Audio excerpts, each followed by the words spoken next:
আমরা আশা করি খুব দ্রুততম সময়ের মধ্যেই কনসেনসাসের ভিত্তিতে জুলাই সনদ এখানে ঘোষণা হতে যাচ্ছে। এই জুলাই সনদের রাজনৈতিক গুরুত্ব অনেক বেশি।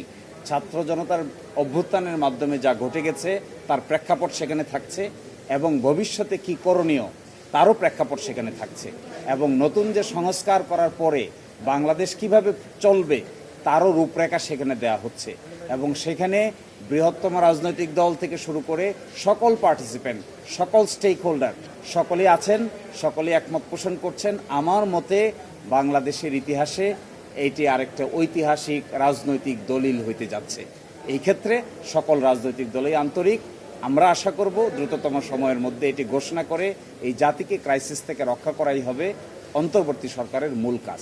তাড়াহুড়া তো হচ্ছে না। আপনারা দেখেন ঐকমত্য কমিশন প্রায় 4 মাস ধরে আলোচনা করছে, সকল রাজনৈতিক দলের সঙ্গে দফায় দফায় আলোচনা করেছে, আর এখন আলোচনা চলছে সবাইকে একসাথে, যেন সকলের মধ্যে একটা মতামতের ঐকমত্য তৈরি হয়, এবং এটাও প্রায় শেষের দিকে। আমরা 5 আগস্ট পার হতে হবে বলে আমার কাছে মনে হয় না। গতকালকে আমরা ড্রাফট দেখেছি, প্রাইমারি ড্রাফট দিয়েছে, আজকে 12টা পয়েন্ট অ্যাড হচ্ছে, খুব দ্রুতই এটা ডিক্লেয়ার হবে। আমার ধারণা সকলেই এটা পেয়ে খুশি অনুভব করবেন।